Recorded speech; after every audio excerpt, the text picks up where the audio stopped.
Good evening everyone. Quickly join करो session. Audio video clear है क्या बाबा? एक बार कमेंट करना। ऑडियो और वीडियो क्लियर है क्या?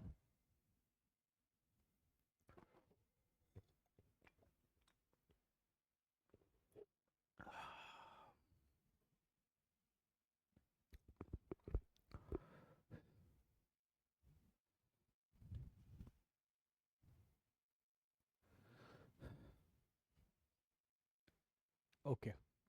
तो लास्ट क्लास में हम लोग वही डिस्टेंस डिस्प्लेसमेंट कर रहे थे, एवरेज स्पीड किया था, एवरेज स्पीड के कुछ क्वेश्चंस भी किए थे। और शायद वेलोसिटी के बारे में थोड़ा बहुत बताया था कि वेलोसिटी क्या होता है। अ, कुछ क्वेश्चन में होमवर्क भी दिया था। H C Verma question number 1 to 4, किसी को कोई डाउट है तो क्वेश्चन नंबर पूछ लो, नहीं तो फिर हम आगे बढ़ेंगे। H C Verma question number 1 to 4 में किसी को कोई डाउट है किसी क्वेश्चन में तो पूछ लीजिए, नहीं तो हम लोग आगे बढ़ेंगे।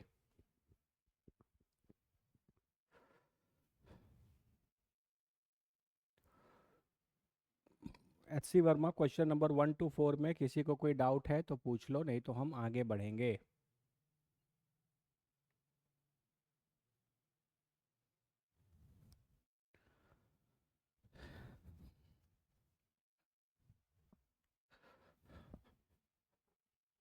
Question number 4।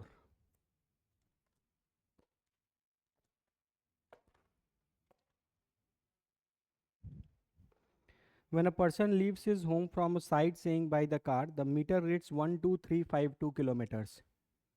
When he returns home after 2 hours, the reading is 12416 kilometers. What is the average speed of the car during the period and what is the average velocity? तो इजी है।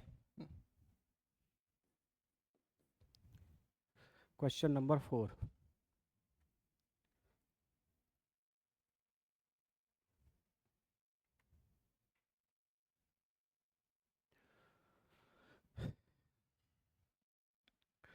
ठीक है।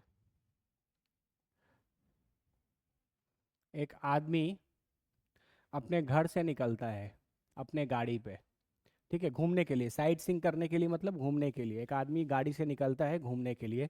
जब वो निकल रहा होता है तो उस समय उसका जो मीटर रीडिंग है, उस समय जो उसका मीटर रीडिंग है वो है 12352 किलोमीटर्स। है ना? आप देखते होंगे आपके पास अगर गाड़ी है तो वहाँ पर एक मीटर होता है जो बताता है कि आपकी गाड़ी कितनी किलोमीटर चली है। ठीक है। तो 12352 किलोमीटर हो गया। और उसके बाद घूम फिर के, ये इसका इनिशियल पॉइंट है, और घूम फिर के वापस से अपने घर पर ही आ जाता है। ठीक है। फाइनली, है ना, घूम फिर के आप कहीं भी घूमने फिरने जाएंगे तो घूम फिर के वापस अपने घर ही आएंगे। तो जब ये फाइनली अपने घर फिर से आ जाता है तो इसका जो रीडिंग है वो 12416 किलोमीटर्स हो जाता है। ठीक है। और इस पूरे दौरान उसको कितना घंटे वो ट्रैवल किया? Time T is equal to 2 hours. 2 घंटे ट्रैवल किया। तो आपको निकालना है average speed and average velocity, है ना?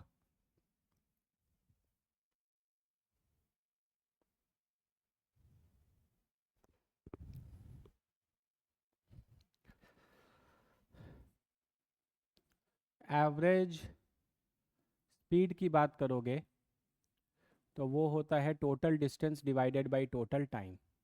तो टोटल डिस्टेंस कितना ट्रैवल किया? गाड़ी चलने से पहले इतना मीटर का रीडिंग दिखा रहा था, गाड़ी चलने के बाद इतना मीटर का रीडिंग दिखा रहा है। तो डिस्टेंस कितना ट्रैवल किया? 12416 माइनस 12352, है ना? तो 6 में से 2 जाएगा, 4 बचेगा। फिर 11 में से 5 जाएगा तो 6 बचेगा। फिर 3 में से 3, लगभग 64 किलोमीटर्स। है ना? कितना किलोमीटर चला? 64 किलोमीटर चला। है ना? और टाइम कितना लगा? 2 आवर्स। तो 64 डिवाइडेड बाई 2 कितना आ जाएगा? This will be your 32 kilometre per hour. और एवरेज वेलोसिटी की बात करोगे तो एवरेज वेलोसिटी कैसे निकलता है? आप डिस्प्लेसमेंट को किससे डिवाइड करते हैं? टाइम से। तो एक बात बताओ, जब आप घूम फिर के वापस उसी जगह पर पहुंच गए, है ना, जब आप घूम फिर कर वापस उसी जगह पर पहुंच गए तो आपका इनिशियल पॉइंट और फाइनल पॉइंट दोनों क्या हो गया, सेम। तो आपका डिस्प्लेसमेंट क्या हो गया, 0, और टाइम कितना है, 2। तो आपकी एवरेज वेलोसिटी हो गई 0 किलोमीटर पर आवर, या सिंपल 0। इतना इजी तो क्वेश्चन है ये। ठीक है, चलो देख लो आगे। हम एक क्वेश्चन तुमको देते हैं, हमको बना के दिखाओ, ठीक है। आपके पास एक क्यूब है, ठीक है। क्यूब में कोऑर्डिनेट एक्सेसेस बने हुए हैं। ये बाबू आपका है कोऑर्डिनेट एक्सेस ऐसा, ठीक है। ये आपका ओरिजिन है, ये आपका एक्स एक्सिस, ये आपका वाई एक्सिस, और ये आपका जेड एक्सिस, ठीक है। और ये जो क्यूब है, इसका जो साइड है वो ए लेंथ का है, ठीक है। तो आप इस वाले फेस के मिडल से, है ना, ध्यान से देखना, आप इस वाले फेस के मिडल से, ये पीछे पीछे जो फेस है, ये वाला फेस जो पीछे ये फेस है, हम नाम दे देते हैं, ठीक है। ये ओ ए बी सी, ये ओ ए बी सी वाला जो फेस है, जो पीछे वाला फेस है, उसके सेंटर पर आप जा रहे हैं, ठीक है। ऐसा ले लो यहाँ से यहाँ तक, ठीक है। तो आपको यहाँ का डिस्प्लेसमेंट वेक्टर निकालना है। मान लीजिए ये आपका इनिशियल पॉइंट है और ये आपका फाइनल पॉइंट है। ट्राई करो इस क्वेश्चन को, है ना। मैंने आपको वेक्टर फॉर्म में डिस्प्लेसमेंट निकालना सिखाया है, ठीक है। तो उसको अप्लाई करो और हमको इसका आंसर बताओ फटाफट, जल्दी, 2 मिनट के अंदर, ठीक है। ये एक क्यूब है, यहाँ पर ओरिजिन है, ये एक्स एक्सिस है, ये वाई एक्सिस है, ये जेड एक्सिस है। इस वाले फेस के, ये जो लेफ्ट में जो फेस दिख रहा है, इसके मिड पॉइंट से ये जो पीछे, ये वाला जो पीछे वाला जो फेस है, ओ ए बी सी वाला जो स्क्वायर दिख रहा है, उसके सेंटर तक कोई पार्टिकल जा रहा है ना। मान लीजिए कोई बॉडी इस जगह से चलकर इस जगह तक आया, तो इस डिस्प्लेसमेंट का हमको वेक्टर चाहिए, मतलब हमको डिस्प्लेसमेंट चाहिए वेक्टर फॉर्म में, है ना। जल्दी, फटाफट, गिव इट अ ट्राई। और तो कोई डाउट नहीं होगा, ये तो बेसिक क्वेश्चन थे आपको, है ना, 9th क्लास के बच्चे भी ये सब सवाल बना लेते हैं, ठीक है। हम आपको एकदम बेसिक फंडामेंटल से इसलिए पढ़ा रहे हैं ताकि किसी को कुछ भी नहीं आता है वो भी आराम से सीख सकता है, ठीक है। नहीं तो आप 11th क्लास में काइनेमेटिक्स पढ़ रहे हैं तो हम तो डायरेक्टली, हमको इंस्टेंटेनियस से ही स्टार्ट करना चाहिए था, है ना। लेकिन फिर भी हम सोचे कि नहीं, सारी चीज़ें बताई जाए तो आपको क्लियर हो जाएगा। चलो इसको ट्राई करो, गिव इट अ ट्राई। बहुत ईजी है, मैंने आपको बताया है आप कैसे निकालेंगे।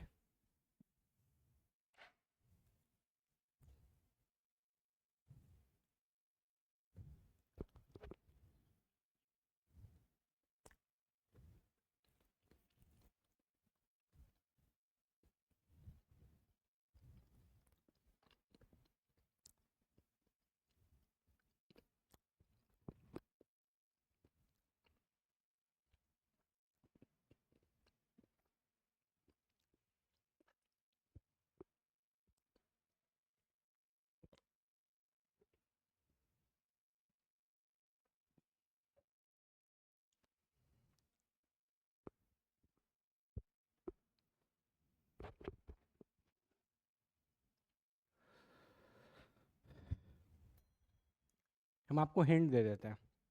डिस्प्लेसमेंट वेक्टर आप निकालते हैं final position vector minus initial position vector से। याद करिए, आप लिखते थे O B vector minus O ए वेक्टर।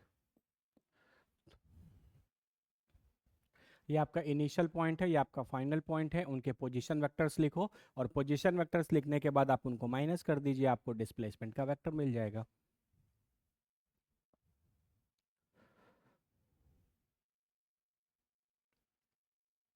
किसी का आंसर नहीं आया अभी तक। बाबू जब कोई क्वेश्चन दे तो प्लीज़ वीडियो पॉज करके ट्राई करो, है ना। आपको सिखाने के लिए ही चीज़ें यहाँ दी जाती हैं।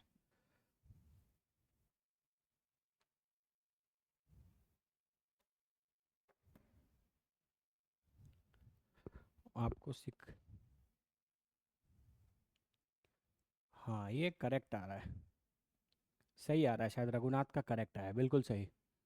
तो आप क्या करोगे बाबू, देखो आप सबसे पहले पोजीशन वेक्टर निकालने की कोशिश करोगे। तो अगर आप ओरिजिन से इसको ज्वाइन कर दोगे तो ये आपको इनिशियल पोजीशन वेक्टर दे देगा, और अगर आप ओरिजिन से इसको ज्वाइन कर दोगे तो ये आपको फाइनल पोजीशन वेक्टर दे देगा। और ये जो डॉटेड लाइन है यही तो डिस्प्लेसमेंट का वेक्टर है। तो आप फिर यहाँ से ट्रायंगल लॉ लगा सकते हो, तो this vector plus this vector will be equal to this vector, तो यही चीज़ आएगा। ये चीज़ हमने ऑलरेडी डेरिवेशन में कर लिया था। तो बस आपको है ना, आपको इनिशियल पोजीशन वेक्टर चाहिए। तो इनिशियल पोजीशन वेक्टर कैसे निकालेंगे, ये वाला जो पॉइंट है वो मिड पॉइंट है, ठीक है। तो इस पॉइंट, ये ओरिजिन है, ओरिजिन है तो ये 0,0,0 होगा। और इस पॉइंट का कोऑर्डिनेट अगर आप देखोगे तो ये किस प्लेन में लाई कर रहा है, एक्स प्लेन में और जेड प्लेन में। ये पॉइंट किस प्लेन में लाई कर रहा है, एक्स प्लेन में और जेड प्लेन में। तो अगर ये एक्स जेड प्लेन में लाई कर रहा है तो इसका वाई कोऑर्डिनेट क्या होगा, 0। तो इस पॉइंट का कोऑर्डिनेट आप लिखोगे a/2, क्योंकि इधर आओगे और फिर ऊपर जाओगे 0 और a/2। तो इसका इनिशियल वेक्टर आ जाएगा a/2 I cap plus a/2 J cap, sorry के कैप, के कैप, है ना। बेसिकली सोचो कि आप ओरिजिन से यहाँ कैसे आओगे, आप a/2 एक्स एक्सिस पर चलोगे और a/2 फिर ऊपर जाओगे जेड एक्सिस पर। तो एक्स एक्सिस पर a/2 आओगे तो a/2 आई कैप, और जेड एक्सिस पर a/2 चलोगे तो a/2 के कैप। और ये पॉइंट कहाँ लाई कर रहा है, एक्स जेड प्लेन में। एक्स जेड प्लेन में वाई कोऑर्डिनेट क्या होगा, 0, है ना। सारी चीज़ें मैंने आपको बेसिक मैथ्स में सिखाई हैं, ठीक है, कोई दिक्कत। चलिए अब चलते हैं फाइनल पोजीशन वेक्टर पे। फाइनल पोजीशन वेक्टर किस प्लेन में लाई कर रहा है, पीछे वाले प्लेन में, इस पेज पे पीछे वाले फेस पे लाई कर रहा है, वाई जेड प्लेन में। कौन से प्लेन में, वाई जेड प्लेन में लाई कर रहा है। तो इसका एक्स कोऑर्डिनेट क्या हो जाएगा, 0। तो तुम यहाँ से यहाँ जाने के लिए y में a/2 चलोगे और z में a/2 चलोगे। देखो इस पॉइंट का कोऑर्डिनेट तुम क्या लिखोगे, 0 a/2 a/2। इस पॉइंट का, इस पॉइंट का देखो, पहले बात तो ये वाई जेड प्लेन में लाई कर रहा है तो x 0 हो गया। यहाँ से यहाँ जाने के लिए तुम y में a/2 चलोगे और फिर ऊपर z में a/2 चलोगे, ठीक है। तो ये हो जाएगा बाबू तुम्हारा a/2 जे कैप और प्लस a/2 के कैप, खत्म। Displacement vector will be equal to P F vector minus P I vector. P F vector कितना हो गया, a/2 J cap plus a/2 K cap minus a/2 I cap minus a/2 K cap. तो ये तो cut जाएगा। तो final answer will be a/2 J cap minus I cap, ठीक है, वेरी गुड। विश्वास का आंसर करेक्ट है, रघुनाथ का भी करेक्ट है। थोड़ा सा बाबू देखो, तुम हो सकता है स्लाइट मिस्टेक कहीं किए होगे। कितने लोग को चमक गया ये जल्दी बताओ, कितने लोग को चमका, है ना। जो चीज़ें सिखाई गई हैं बाबू वही चीज़ें क्वेश्चंस में लगेंगी, और आप इसको सीख तब पाओगे जब आप ज़्यादा से ज़्यादा क्वेश्चंस का प्रैक्टिस करोगे। तो अभी तो शुरुआत है, आपको बहुत क्वेश्चंस मिलेंगे प्रैक्टिस करने के लिए, लेकिन प्रैक्टिस वाले क्वेश्चंस हम आपको होमवर्क में दे वो आप बना पाएँ उसके लिए भी तो आपको कुछ सीखना पड़ेगा, तो हम आपको यहाँ सिखा रहे हैं, ठीक है। चलो आगे बढ़ते हैं। एक क्वेश्चन और बताओ, ये वाला देखो। एक बॉडी है,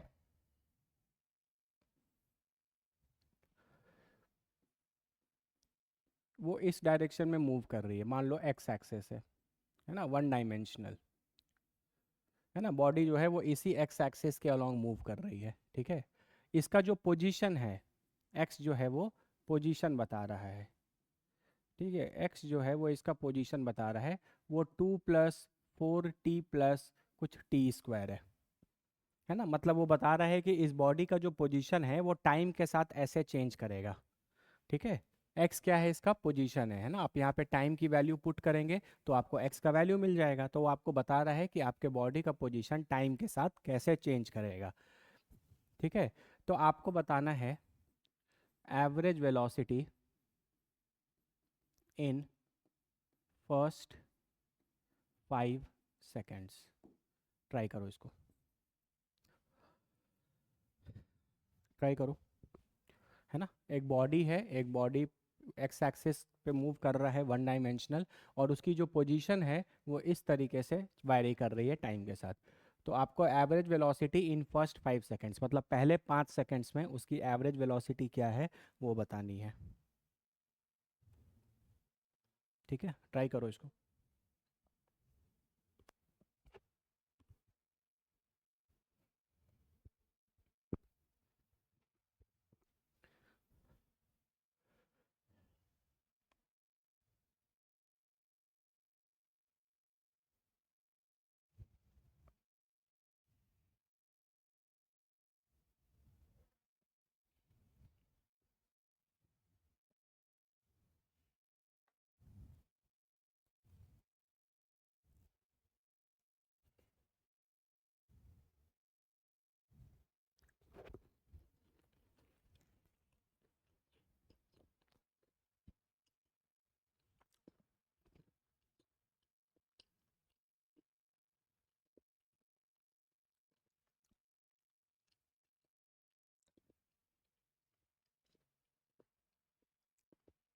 कैसे करोगे? फर्स्ट 5 सेकेंड्स का मतलब होता है बाबू t is equal to 0 second से t is equal to 5 second तक। ठीक है,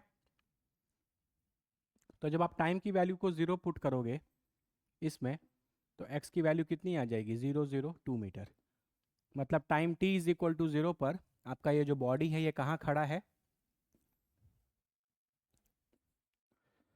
ना? इसको मान लेते हैं x is equal to 2 metre और यहाँ पर बॉडी खड़ा है time t is equal to 0 seconds पे। फिर जब आप time t is equal to 5 second put करोगे तो आपका x कितना आ जाएगा? 5 का स्क्वायर करोगे तो 25 प्लस 4 × 5 20, 25 प्लस 20 कितना हो जाएगा? 45, और ये हो जाएगा 42 मीटर्स। कितना हो जाएगा? 42 मीटर्स। मतलब आपकी जो गाड़ी है वो x इज इक्वल टू 42 पर खड़ी होगी time t is equal to 5 seconds पे। चेक कर लो, 5 का स्क्वायर 25, फिर 4 × 5 20, 25 प्लस 20 45, अब प्लस 2 47। ठीक है, कोई दिक्कत? तो अब आप बताइए कि आपके बॉडी, क्योंकि आपको एवरेज वेलोसिटी निकालना है तो आपको डिस्प्लेसमेंट चाहिए। तो ये तो स्ट्रेट लाइन है, स्ट्रेट लाइन में जो डिस्टेंस होता है वही डिस्प्लेसमेंट होता है। तो आप time t is equal to 0 पर 2 मीटर पर खड़े थे और time t is equal to 5 second पर आप 42 मीटर पर खड़े हैं, तो इन 5 सेकेंड में आपने कितना डिस्टेंस ट्रैवल किया? 40 मीटर। और क्योंकि ये स्ट्रेट लाइन मोशन है तो यही डिस्टेंस होगा और यही डिस्प्लेसमेंट भी होगा। Time t is equal to 0 पर आप 2 मीटर पर खड़े थे और time t is equal to 5 second पर आप 42 मीटर पर खड़े हैं, तो पहले से 2 थे और 2 से 42 तक जाए तो इनके बीच में कितना डिस्टेंस आपने ट्रैवल किया? 40 मीटर ट्रैवल किया। तो एवरेज वेलोसिटी हो जाएगा 40 और डिवाइडेड बाय टाइम होगा 5, will be 8 metre per second. This is your answer. सबका आंसर गलत है लाइन से। 9 कैसे आ जा रहा है आप लोग का? बोलिए, 9 कैसे आ जाता है?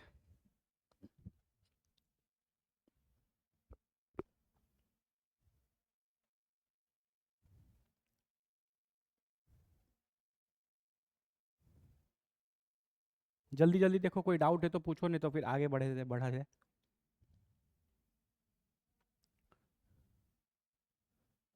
47 तक आ गया, ऐसे कैसे? 2 + 40 + t² एवरेज वेलोसिटी 5 सेकेंड में पुट करोगे तो 5 का स्क्वायर 25 आएगा और 4 × 5 20 आएगा 25। अच्छा 47 ना, sorry sorry sorry sorry, 47, okay my mistake. 47 तो कितना डिस्टेंस ट्रैवल करेगा ये? 45। तो 45 divided by 5, sorry sorry sorry sorry, 9 metre per second, my mistake.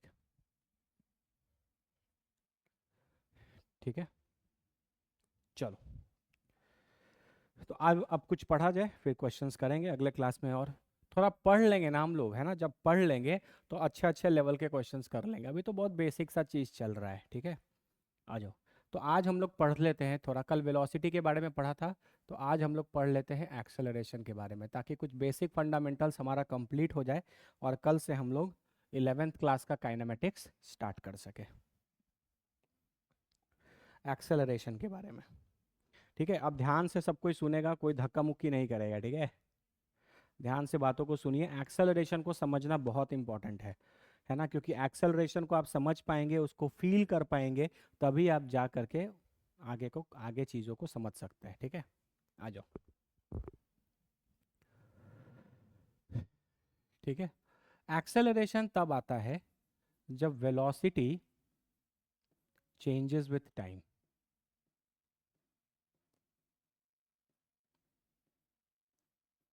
ठीक है, जब velocity changes with time, simple सा बात है। कभी भी किसी बॉडी का वेलोसिटी अगर समय के साथ चेंज हो रहा है तो आप उस मोशन को बोलेंगे एक्सेलरेटेड मोशन, या आपके बॉडी के पास एक एक्सेलरेशन होगा।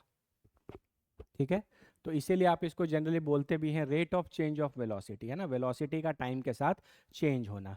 ठीक है, तो हम यहाँ पर एक्सेलरेशन को डिफाइन भी कर सकते हैं, change in velocity divided by time. तो आप ए को लिखते हैं delta we divided by delta T.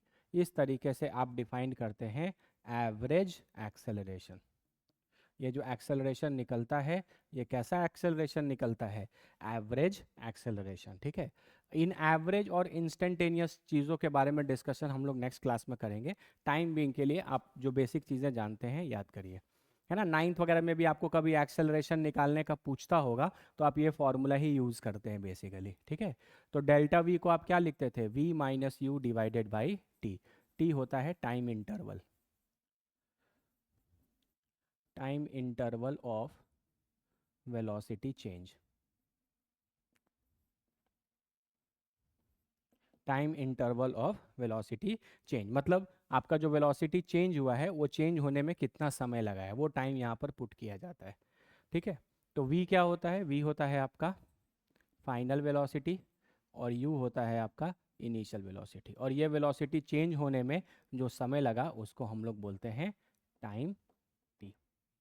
ठीक है, तो इस तरीके से आप एक्सेलरेशन निकालते हैं। ठीक है, तो ये तो न्यूमेरिकल एस्पेक्ट है, इस पे आएंगे बाद में, लेकिन फंडामेंटली आपको और भी चीज़ें समझने की ज़रूरत है, सिर्फ इतना ही एक्सेलरेशन नहीं होता।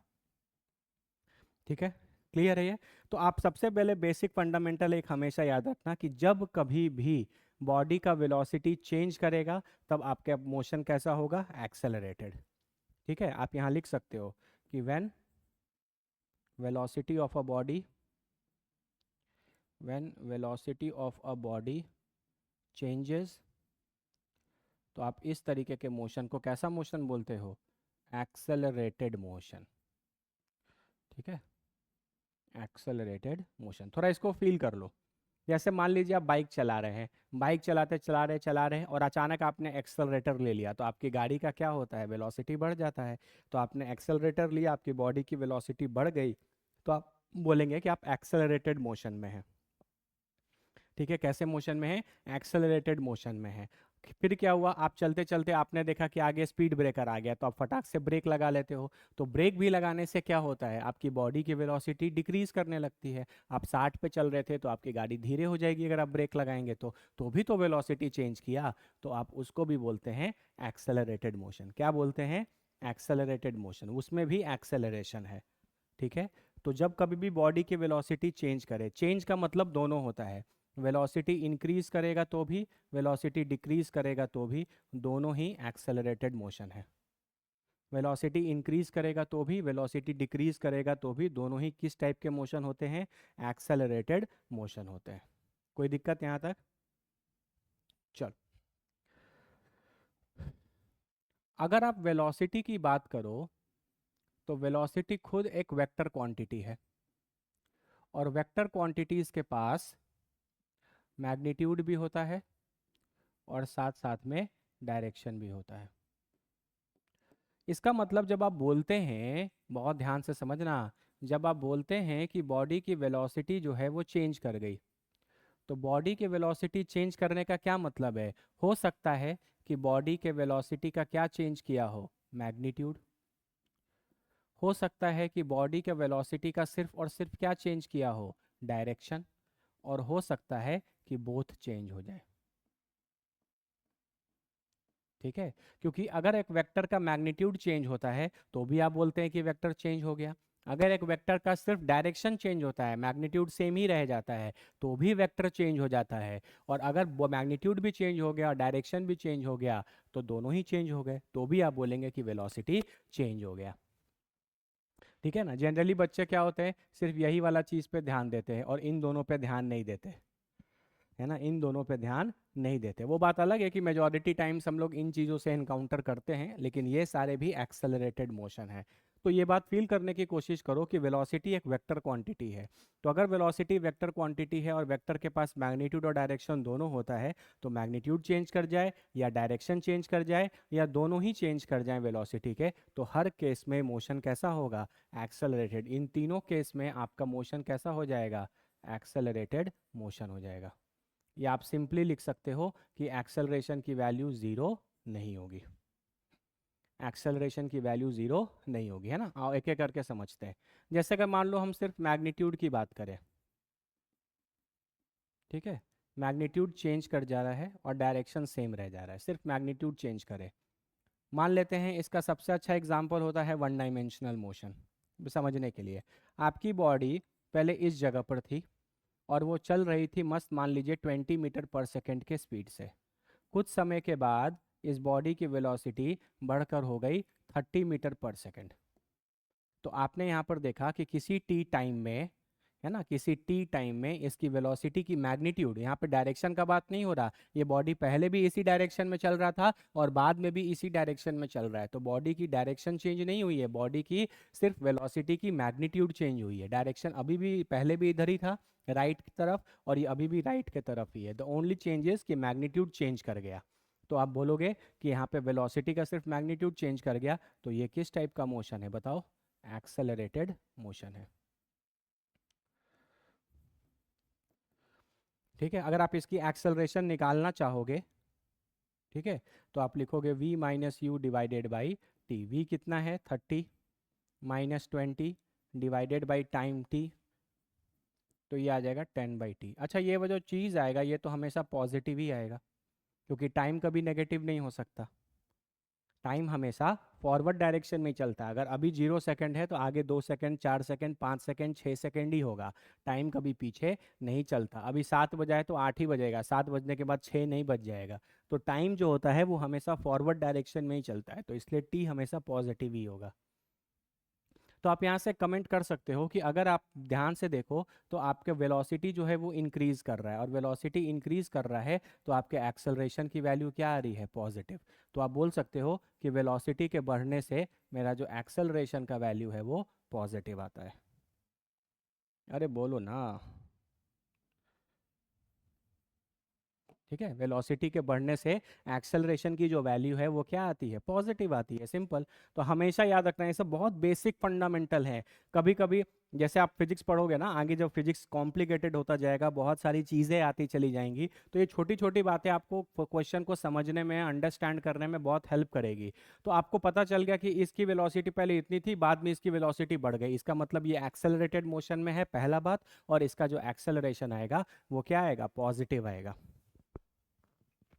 एक्सेलरेशन क्या आएगा, पॉजिटिव आएगा। ठीक है, इसी चीज़ को अगर आप ग्राफिकली समझो, है ना, इसी चीज़ को अगर आप ग्राफिकली समझो, तो मान लो हम यहाँ एक ग्राफ बनाए वेलोसिटी वर्सेस टाइम का, ठीक है, और यहाँ पर फॉर एग्जांपल हम, चलो टाइम बिंग के लिए एक सिंपल से समझ लेते हैं, ये एक स्ट्रेट लाइन ही मान लेते हैं ऐसा। तो ये ग्राफ आपको क्या बता रहा है ना, ये ग्राफ एक तरीके का इंक्रीजिंग फंक्शन है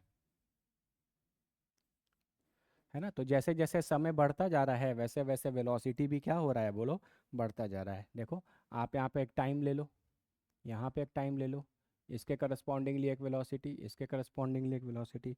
तो ये टाइम t1 था, इसके करस्पॉन्डिंगली v1, ये टाइम t2 था, इसके करस्पॉन्डिंगली v2। तो साफ साफ दिख रहा है कि t2 t1 से बड़ा है, तो v2 भी v1 से बड़ा है। अरे बोलो ना।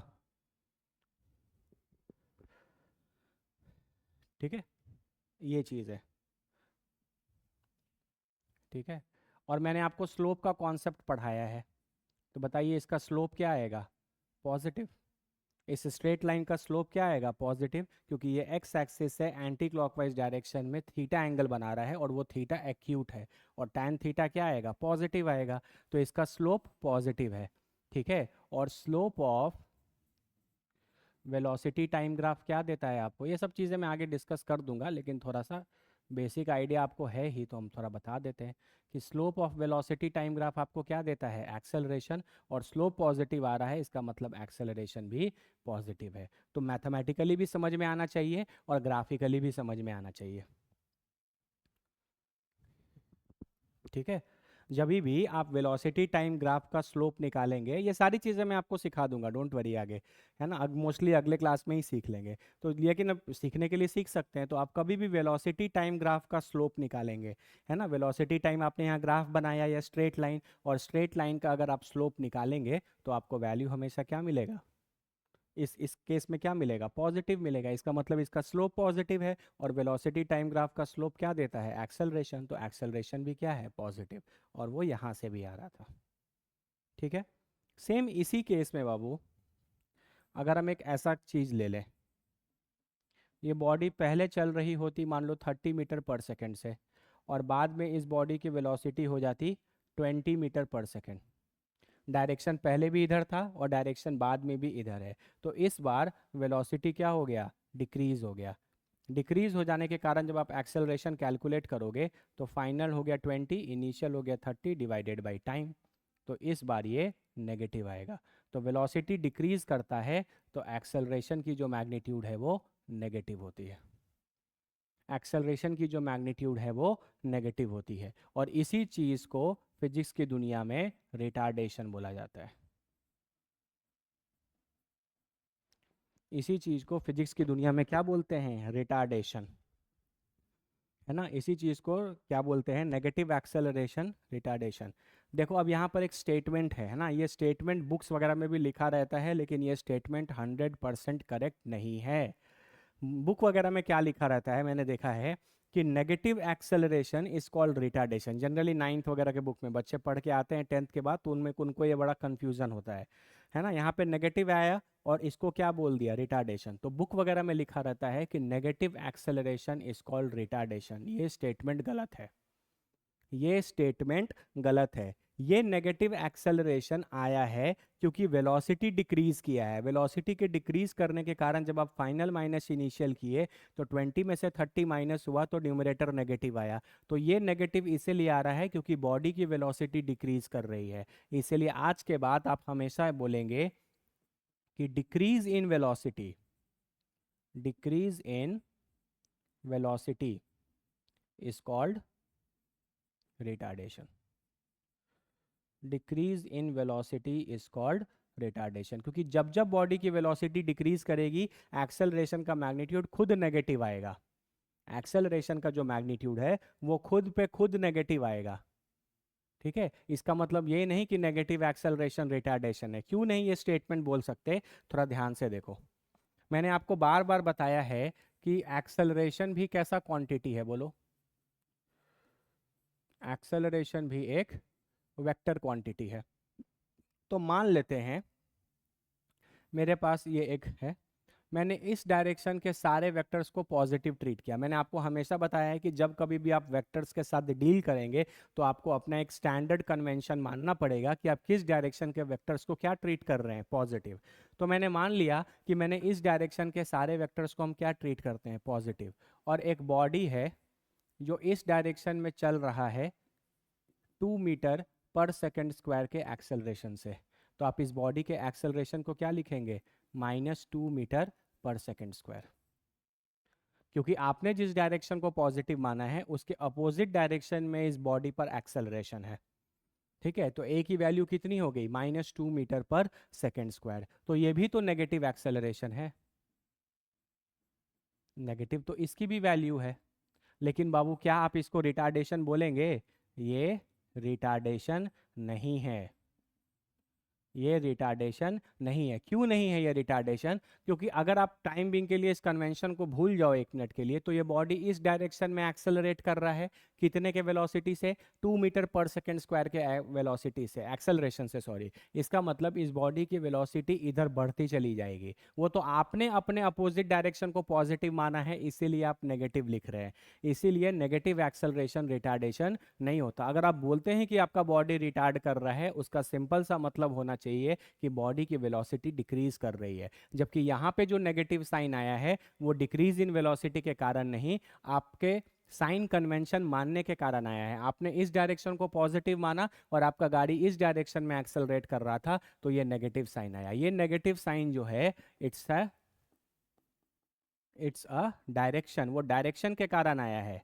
ये नेगेटिव साइन वेलोसिटी के घटने के कारण नहीं आया है, इसीलिए नेगेटिव एक्सेलरेशन को हमेशा रिटार्डेशन नहीं बोलते। लेकिन रिटार्डेशन हमेशा किसको बोलते हैं? जब जब आपकी बॉडी की वेलोसिटी डिक्रीज करेगी तो आप उसको क्या बोलेंगे? रिटार्डेशन।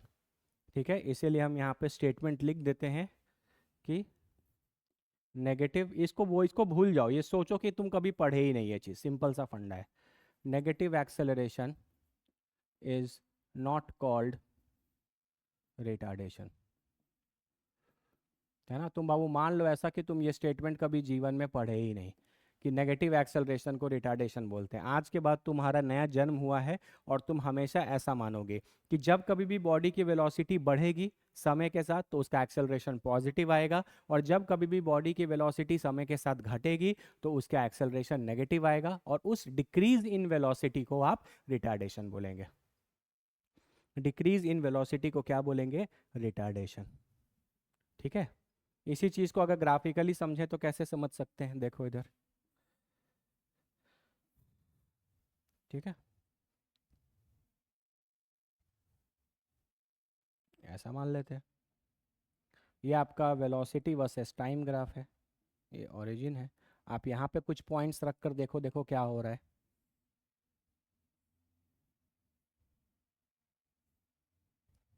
ये टाइम t1 है, ये टाइम t2 है, इसके करस्पॉन्डिंगली v1 है, इसके करस्पॉन्डिंगली v2 है। तो समय तो बढ़ता ही है बाबू, तो t2 तो t1 से बड़ा ही है, देख लो। लेकिन v2 जो है वो आपका छोटा हो गया v1 से। t2 बड़ा है t1 से, लेकिन v2 बड़ा है, मतलब समय के बढ़ने से आपकी वेलोसिटी क्या हो गई? डिक्रीज हो गई। तो ग्राफिकली कैसे समझोगे? ग्राफिकली बताओ, हमेशा बताए इस शकल का स्ट्रेट लाइन अगर रहता है तो ये एंगल ऑब्ट्यूज बनाता है, और अगर ये एंगल ऑब्ट्यूज बनाता है तो इसका स्लोप क्या आएगा? इस स्ट्रेट लाइन का जो स्लोप है वो नेगेटिव आएगा। और स्लोप नेगेटिव आने का क्या मतलब है ना? वेलोसिटी टाइम ग्राफ का स्लोप क्या देता है? एक्सेलरेशन। इसका मतलब इसका एक्सेलरेशन नेगेटिव है ना? हम चाहो तो फिर यहाँ लिख देते हैं, slope of velocity time graph is acceleration. है ना? अगर किसी बच्चे को अभी डाउट है कि ये बात हम कैसे लिख रहे हैं तो प्लीज़ वो कल के क्लास तक वेट कर लीजिए। नहीं तो समझने के लिए तो इतना समझा ही जा सकता है कि सर अगर बता रहे हैं तो अभी हम टाइम बिंग के लिए 5 मिनट ये मान लें कि कभी भी वेलोसिटी और टाइम का ग्राफ हो तो इस ग्राफ का जो स्लोप होगा वो हमको हमेशा क्या देगा? एक्सेलरेशन। तो आपका इसका शकल बता रहा है, इसे स्ट्रेट लाइन का शकल बता रहा है कि इसका स्लोप नेगेटिव होगा। तो बिना कुछ देखे अगर ग्राफ बनाकर पूछ लें तो तुम बता सकते हो कि इसका एक्सेलरेशन क्या होगा? कांस्टेंट नेगेटिव होगा। है ना? जैसे देखो, मान लो हम आपके पास एक क्वेश्चन पूछ लें ऐसा,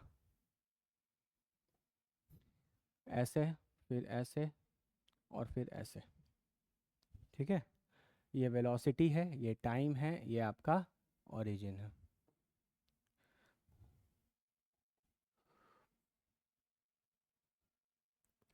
ये t1 टाइम और ये t2 टाइम। है ना? तुमसे पूछे एक्सेलरेशन के बारे में कमेंट करिए। है ना? आपका जो एक बॉडी है, एक बॉडी की वेलोसिटी 0 से t1 समय तक बढ़ी, फिर t1 से t2 तक क्या हुई? कांस्टेंट, और फिर t2 के बाद आपकी वेलोसिटी क्या हो गई? घट गई। इस केस में आपको दिख रहा है कि वेलोसिटी इंक्रीज कर रही है, इस केस में वेलोसिटी कांस्टेंट है, और इस केस में वेलोसिटी क्या हो रही है? डिक्रीज। तो वेलोसिटी को तो ग्राफ से देखकर समझ में आ रहा है, लेकिन वो आपसे पूछ रहा है कि हमको एक्सेलरेशन के बारे में बताइए। तो आपको इतना पता है कि slope of we T graph क्या देता है? एक्सेलरेशन। तो 0 से t1 टाइम तक ये ग्राफ है, और इस ग्राफ का स्लोप क्या आता है? पॉजिटिव। इसका मतलब इस यहाँ तक एक्सेलरेशन क्या है? पॉजिटिव। है ना? t1 से t2 टाइम तक, t1 से t2 टाइम तक तो बाबू वेलोसिटी कांस्टेंट रहा, वेलोसिटी चेंज करता है तब तो एक्सेलरेशन आता है। वेलोसिटी कांस्टेंट हो गया, इसका मतलब एक्सेलरेशन की वैल्यू जीरो हो गई। याद रखना, वेल एक्सेलरेशन जब जब जीरो होगा तब तब वेलोसिटी कांस्टेंट होगा। है ना? बहुत फंडामेंटल चीज़ें हैं। बहुत बार ऐसा होगा बाबू कि आपके बॉडी पर ना एक्सेलरेशन जीरो होगा, इसका मतलब वो बॉडी की वेलोसिटी समय के साथ चेंज नहीं करेगी, क्योंकि एक्सेलरेशन आता ही तब है जब वेलोसिटी चेंज करे। T1 से T2 टाइम तक तो वेलोसिटी चेंज ही नहीं किया, ये कांस्टेंट है। और वैसे भी ये एक हॉरिजॉन्टल लाइन है, ग्राफिकली भी सोचोगे तो ये एक हॉरिजॉन्टल लाइन है, और हॉरिजॉन्टल लाइन का स्लोप क्या होता है, जीरो। इसीलिए इसका एक्सेलरेशन क्या आ गया, जीरो। और T2 से ग्रेटर दैन T2, T2 से आगे किसी भी टाइम के लिए वेलोसिटी क्या हो रहा है, डिक्रीज। तो इस स्ट्रेट लाइन का स्लोप क्या है, नेगेटिव, तो एक्सेलरेशन भी क्या आएगा, नेगेटिव। तो इस तरीके के आपको क्वेश्चंस कॉन्सेप्चुअली आप समझ पाते हैं अगर आपको स्लोप वगैरह का बेसिक आइडिया है तो। कितने लोग को चमका बाबू, है ना? तो अभी तक हमने सिर्फ पहला वाला डिस्कस किया है कि अगर किसी बॉडी की वेलोसिटी जो है वो चेंज करती है, मैग्नीट्यूड वाइज चेंज करती है, तो हम उसको बोलते हैं एक्सेलरेटेड मोशन। वेलोसिटी अगर बढ़ता है तो एक्सेलरेशन पॉजिटिव आता है, वेलोसिटी अगर घटने लगता है तो एक्सेलरेशन नेगेटिव आता है। और इस नेगेटिव एक्सेलरेशन को यहाँ पर हम स्पेशल नाम देंगे जिसको बोलते हैं रिटार्डेशन। याद रखना, negative acceleration is not called retardation, क्योंकि नेगेटिव साइन वेक्टर के कारण भी आ सकता है। लेकिन जब जब किसी बॉडी की वेलोसिटी डिक्रीज करेगी तो आप बोलेंगे कि बॉडी क्या कर रहा है, रिटार्ड कर रहा है। जैसे अभी हम आपको थोड़ी देर पहले ब्रेक का एग्जांपल दिए थे। आप मस्त बाइक जा रहे थे, है ना, आप बाइक चला रहे थे, अचानक आगे से स्पीड ब्रेकर आ गया, तो आप अपना ब्रेक लगाएंगे। जैसे ही ब्रेक लगाएंगे तो आपकी बाइक की वेलोसिटी क्या हो जाएगी, डिक्रीज कर जाएगी। तो ब्रेक लगाना इज रिटार्डेशन। आप बोल सकते हो जब आपने ब्रेक लगाया तो आपने रिटार्ड किया। वहीं पर आप जा रहे थे, स्पीड ब्रेकर के बाद देखा कि पूरा रोड खाली है, आप एक्सेलरेटर लिए और अपने गाड़ी को 80-90 पे चला रहे हैं। तो जैसे जैसे आप एक्सेलरेटर लेते रहते हैं वैसे वैसे आपकी बॉडी की वेलोसिटी क्या होती है, इंक्रीज करते चली जाती है। तो आप बोलोगे कि हम एक्सेलरेट कर रहे हैं, हम एक्सेलरेटेड मोशन में है, मेरी वैल्यू जो है वो पॉजिटिव है। ठीक है, चलो एक और बाबू देखो, फंडामेंटली थोड़ा हम ये भी तुमको फील दिला देते हैं। एक्सेलरेशन का यूनिट क्या होगा, delta we by delta T. तो वेलोसिटी का यूनिट तो मीटर पर सेकेंड, और टाइम का एक और सेकेंड, तो ये है metre per second square. Metre per second square ये लिखो, लेकिन समझो हमेशा ये, मेरी बात ध्यान से समझना, लिखो इसको लेकिन समझो हमेशा इसके पहले वाला। देखो क्या मतलब है, जैसे अगर हम बोलें कि किसी बॉडी की acceleration 2 metre per second square है, तो इसको ऐसे लिख लो, 2 मीटर पर सेकेंड। इसका मतलब पता है, देखो एक्सेलरेशन की वैल्यू 2 मीटर पर सेकेंड है और ये पॉजिटिव है, इसका मतलब आपकी बॉडी की वेलोसिटी बढ़ रही है समय के साथ। कितनी बढ़ रही है, ये बता रहा है कि हर सेकेंड पर सेकेंड, मतलब ईच सेकेंड आपकी बॉडी की वेलोसिटी 2 मीटर पर सेकेंड से इंक्रीज कर रही है ना। Velocity of the body is increasing by 2 metre per second every second, है ना। इसका मतलब है अगर किसी बॉडी का acceleration 2 metre per second square है तो 2 metre per second per second, मतलब आप बोल सकते हो कि every second body body's velocity is increasing by 2 metre per second. इसका मतलब होता है ये, ठीक है। जैसे फॉर एग्जांपल देखो, यहाँ पर time t is equal to 0 पर मान लीजिए आपकी बॉडी की वेलोसिटी 2 मीटर पर सेकेंड थी, तो time t is equal to 1 second पर आपकी बॉडी की वेलोसिटी कितनी हो जाएगी, 4 metre per second. Time t is equal to 2 second पर आपकी बॉडी की वेलोसिटी कितनी हो जाएगी, 6 metre per second. Time t is equal to 3 second पर आपकी बॉडी की वेलोसिटी कितनी हो जाएगी, 8 मीटर पर सेकेंड। इतना आसान है ये चीज़। अगर 2 मीटर पर सेकेंड स्क्वायर लिखा है मतलब हर सेकंड बॉडी की वेलोसिटी कितने से बढ़ेगी, 2 मीटर पर सेकेंड से। तो 2 से 4 हुआ, 4 से 6 हुआ, देखो एक एक सेकंड बढ़ता जा रहा है और वेलोसिटी 2 2 से बढ़ता चला जा रहा है। चमका क्या? वहीं पर सेम चीज, है ना, सेम चीज अगर आपके पास कभी कोई एक्सेलरेशन की value -3 metre per second square दिया है, इसका मतलब -3 मीटर पर सेकेंड स्क्वायर दिया है, इसका क्या मतलब है, इसका मतलब आप इसको लिखो -3 मीटर पर सेकेंड। अब ये नेगेटिव साइन बता रहा है कि वेलोसिटी डिक्रीज करेगा, है ना, क्योंकि हम बात यहाँ पर कर रहे हैं रिटार्डेशन की। है ना, हम यहाँ बात कर रहे हैं रिटार्डेशन की। तो आपको समझ जाना है कि हर सेकंड, एवरी सेकंड आपकी बॉडी की वेलोसिटी कितने से घट रही है, 3 मीटर पर सेकंड से घट रही है। ठीक है, तो जैसे फॉर एग्जांपल ले लो, ये बॉडी है, ये time t is equal to 0 पर इसकी वेलोसिटी मान लो 30 मीटर पर सेकंड थी। तो time t is equal to 1 second पर कितनी हो जाएगी, 3 से घट जाएगी, अब ये कितनी हो जाएगी, 27 मीटर पर सेकंड। फिर time t is equal to मान लो 3 सेकंड पे तुमसे पूछ ले, है ना, तो 1 सेकंड के बाद 2 सेकंड आएगा, फिर 3 से घटेगा, और 2 सेकंड से 3 सेकंड तक जाएगा तो फिर 3 से घटेगा, तो टोटल 6 से घट जाएगा। तो यहाँ पर इसकी वेलोसिटी हो जाएगी 21 मीटर पर सेकंड। अब बहुत बेसिक फंडामेंटल्स हैं, लेकिन ये सारी चीज़ें अगर क्लियर रहेंगी ना, तो आपको क्वेश्चन में फील आएगा। कहीं लिखा रहेगा body is in accelerated motion and it is moving with an acceleration of 20 metre per second square, तो आपको समझ में आएगा कि 20 मीटर प्लस लिखा है, मतलब बॉडी की वेलोसिटी हर सेकंड 20 मीटर पर सेकंड से बढ़ रही है। ठीक है, तो ये सब बहुत बेसिक फंडामेंटल है, ये सब चीज़ें क्लियर होनी चाहिए। कितने लोग को चमक गया यहाँ तक, जल्दी कमेंट करो।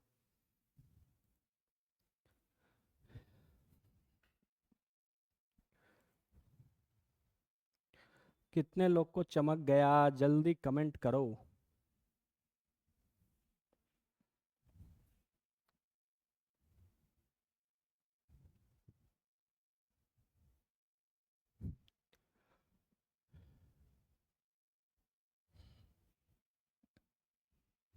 ओके, चलो तो अब चलते हैं अपने सेकंड टाइप पर, है ना। एक्सेलरेशन जब वेलोसिटी का डायरेक्शन चेंज करे,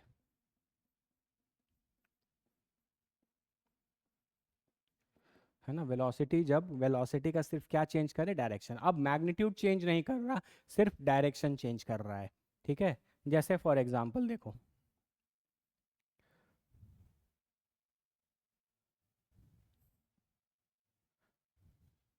एक बॉडी है जो time t is equal to मान लो 0 सेकेंड्स पे, मतलब time t is equal to 0 second का मतलब होता है इनिशियली जस्ट मोशन स्टार्ट हुआ है, उस समय इस डायरेक्शन में चल रही थी मान लो 10 मीटर पर सेकेंड के वेलोसिटी से। ठीक है ना, इसको तुम ऐसा हॉरिजॉन्टल मान लो, है ना, ये चीज़ ऐसा हॉरिजॉन्टल है। तो एक गाड़ी 10 मीटर पर सेकेंड से ऐसे चल रही थी, और कुछ समय के बाद उसने अपना डायरेक्शन चेंज कर लिया, वो इस डायरेक्शन में जाने लगी 10 मीटर पर सेकेंड। हम उसको यहाँ पे ऐसे दिखा दे रहे हैं,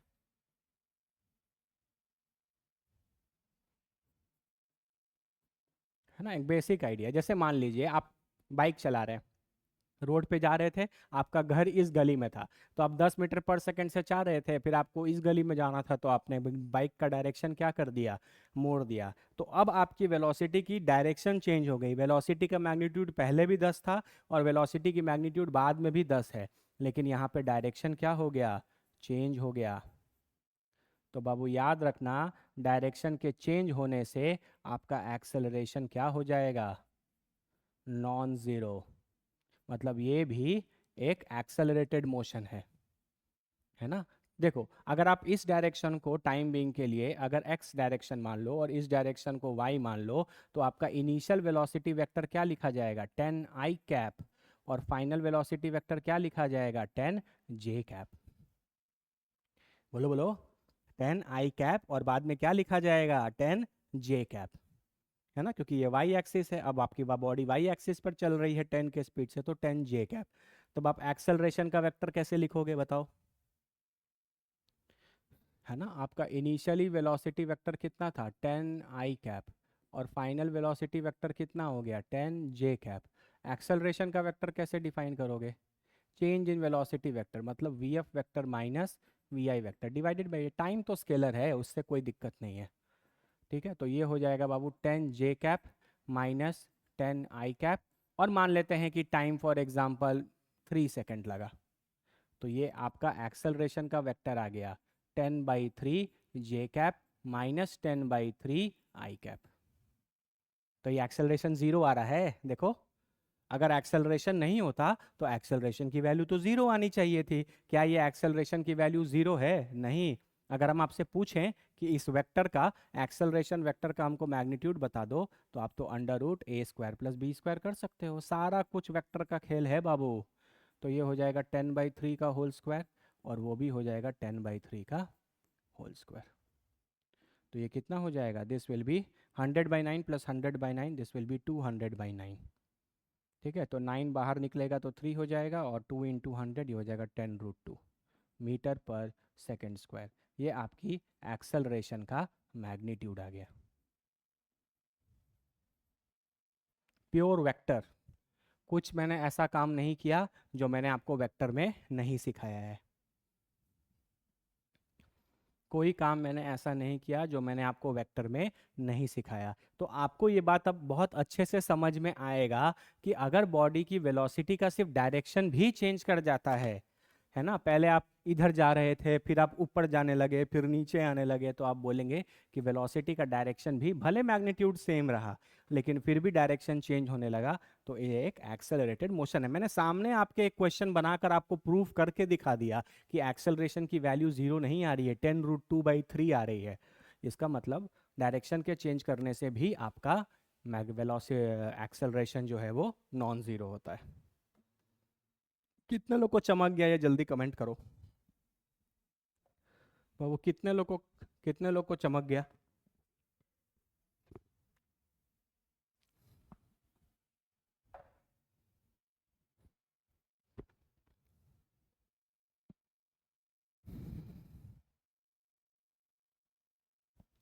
चलो, इसका सबसे अच्छा एग्जाम्पल पता है, इसका सबसे अच्छा एग्जाम्पल होता है यूनिफॉर्म सर्कुलर मोशन।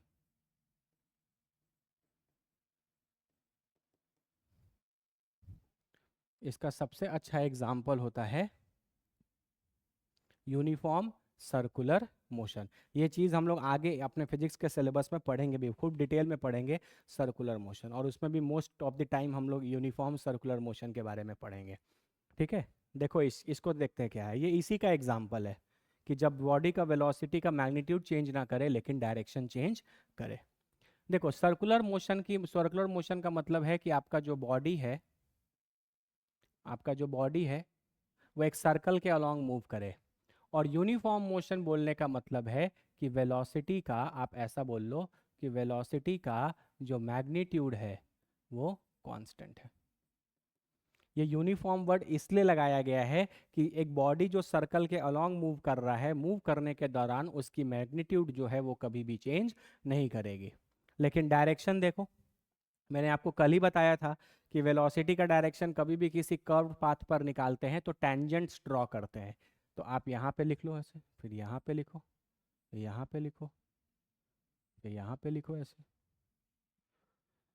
ठीक है, तो यहाँ पर वेलोसिटी वेक्टर कुछ v1 वेक्टर था, तो यहाँ का वेलोसिटी वेक्टर कुछ v2 वेक्टर होगा, यहाँ का कुछ v3 वेक्टर होगा, यहाँ का कुछ v4 वेक्टर होगा। क्या हम सब वेक्टर को सेम बोल सकते हैं? नहीं बोल सकते, क्योंकि इसका डायरेक्शन कुछ और है, इसका डायरेक्शन कुछ और है, इसका डायरेक्शन कुछ और है, इसका डायरेक्शन कुछ और है। लेकिन magnitude of v1 vector is equal to magnitude of v2 vector is equal to magnitude of v3 vector is equal to magnitude of v4 vector। इन सबका जो मैग्नीट्यूड है वो सेम है, मान लो 10 मीटर पर सेकेंड है। इसका मतलब ये बॉडी जब इस सर्कल पर मूव कर रहा है तो किसी भी समय पर उस बॉडी की जो मैग्नीट्यूड है वो 10 मीटर पर सेकेंड ही है, लेकिन इसका डायरेक्शन हर पॉइंट पर क्या हो रहा है? चेंज हो रहा है। डायरेक्शन हर पॉइंट पर क्या हो रहा है? चेंज हो रहा है। तो ये किस टाइप का मोशन है? Accelerated motion. अरे बोलो। इसीलिए बाबू आप एक स्टेटमेंट भी पढ़ते होंगे या 9th क्लास में भी पढ़ा होगा कि circular motion is always an accelerated motion. Circular motion is always an accelerated motion. आपने ये स्टेटमेंट पढ़ा होगा। क्यों? क्योंकि भले ही इसका मैग्नीट्यूड चेंज नहीं कर रहा लेकिन इसका डायरेक्शन तो चेंज कर रहा है, और डायरेक्शन के चेंज करने से भी क्या होगा, और जब जब और कभी भी आपका बॉडी किसी सर्कुलर ट्रैक पर या सर्कुलर मोशन में रहेगा तो उसका डायरेक्शन तो ऑलवेज चेंज होगा। सर्कुलर मोशन में आपका जो डायरेक्शन है वो तो ऑलवेज चेंज होना ही होना है। है ना। आप सर्कल पे मूव ही नहीं कर सकते बिना वेलोसिटी के डायरेक्शन को चेंज किए हुए, तो हर एक पॉइंट पर जाएगा, टैंजेंट ड्रॉ करते जाओगे, हर बार टैंजेंट का डायरेक्शन बदलता चला जाएगा। तो डायरेक्शन तो हमेशा ही सर्कुलर ट्रैक पर चेंज होता है, इसीलिए डायरेक्शन भी चेंज हो गया तो एक्सेलरेटेड मोशन हो गया। इसीलिए बोला जाता है कि circular motion is always an accelerated motion. Circular motion आपका हमेशा क्या है, एक एक्सेलरेटेड मोशन है। ठीक है, चलो जब ये है हो ही गया है तो हमको एक क्वेश्चन बनाकर दिखाओगे। आओ दिखाओ इधर। ये एक सर्कल है,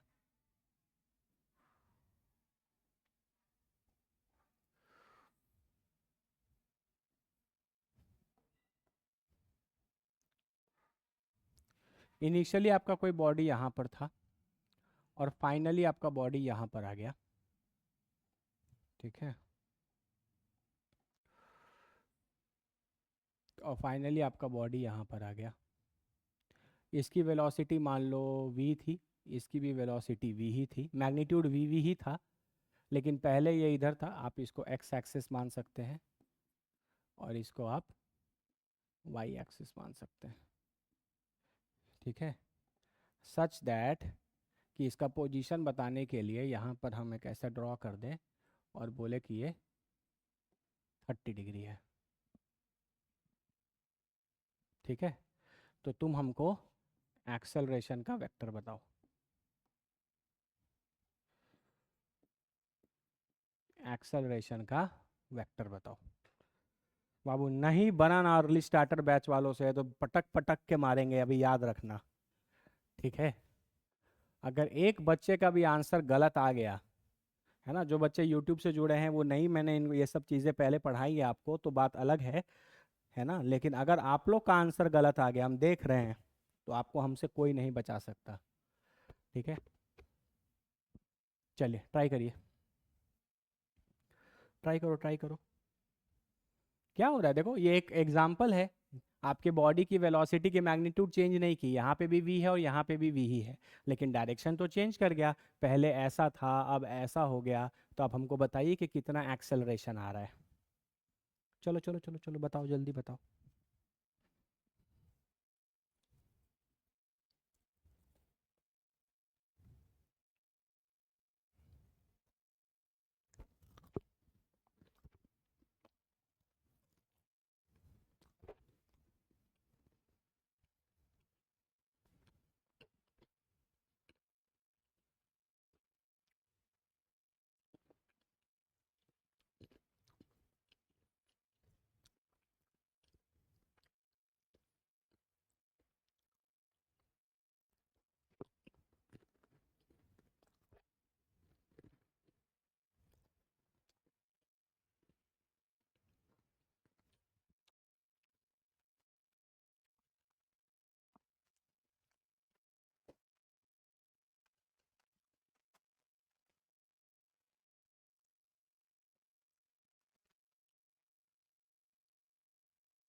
आंसर नहीं आ रहा है आप लोग का।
चलो इधर देखो,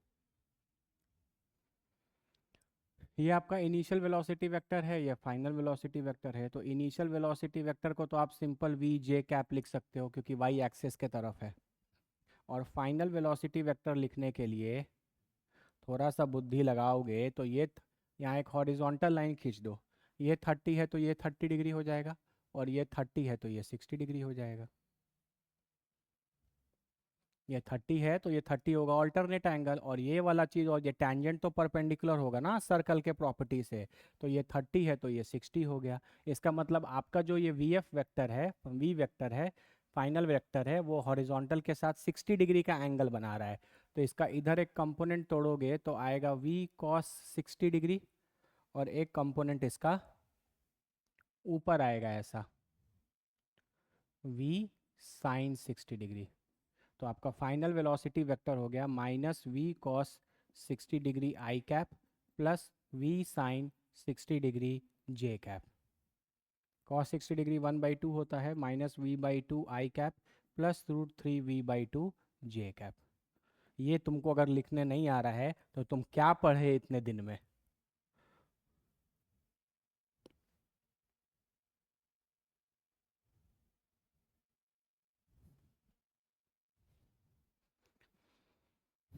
ठीक है, मैंने वेलोसिटी वेक्टर का क्या लिया, कंपोनेंट लिया, ये इधर हो गया और ये इधर हो गया। कोई दिक्कत किसी को? ठीक है, तो ये इधर जा रहा है, ये इधर जा रहा है, इधर एक कंपोनेंट आया, इधर एक कंपोनेंट आया, वी कॉस 60 डिग्री और वी साइन 60 डिग्री, तो माइनस ये हो गया इतना। ठीक है, तब आप एक्सेलरेशन का वेक्टर कैसे लिखोगे? V F vector minus V I vector. मान लेते हैं कि इसको करने में कुछ टी टाइम लगा होगा। ठीक है, टाइम नहीं दिया था, लिख लो टाइम का वैल्यू कुछ ले लो, मान लो 3 सेकेंड्स, 3 सेकेंड में हुआ ये खेल। ठीक है, तो आप कैसे लिखोगे? वी फाइनल वेक्टर कितना है, minus v/2 I cap plus √3 v/2 J cap, और minus initial vector is V J cap. ठीक है, और डिवाइडेड बाई टाइम है 3। तो ये तो बाबू माइनस v/2 आई कैप हो गया, और यहाँ से आप लिख सकते हो √3 y/2 माइनस वी, ये पूरा का जे कैप डिवाइडेड बाई 3, जो भी है ये आपका आंसर आ जाएगा। ठीक है, ये आपका फाइनल आंसर है। तो ये आपका एक्सेलरेशन का वेक्टर है। कुछ नहीं किया है, बस वेक्टर वेक्टर खेल रहे हैं, वेक्टर वेक्टर खेल रहे हैं। ये देखिए इनका आंसर संजीत जी का 7 आ रहा है। यहाँ कोई न्यूमेरिकल डेटा हम दिए नहीं है, और फिर भी इनका आंसर 7 आ रहा है। कैसे आ गया आपका 7? कोई न्यूमेरिकल डेटा देते 10 20 30 देते तब ना, यहाँ आंसर डेटा सब वी के टर्म में दिया हुआ है, और आपका आंसर 7 आ रहा है।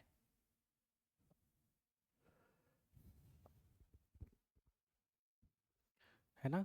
आप हमेशा ये बात समझने की कोशिश करो कि अगर आपको एक्सेलरेशन निकालना है तो आपको चेंज इन वेलोसिटी चाहिए। तो वेक्टर फॉर्म में दिया है तो आप ये कोशिश कीजिए कि इनिशियल वेलोसिटी वेक्टर मिल जाए, फाइनल वेलोसिटी वेक्टर मिल जाए, फिर आप माइनस कर दो, टाइम से डिवाइड कर दो, और आपका एक्सेलरेशन का वेक्टर आ जाएगा।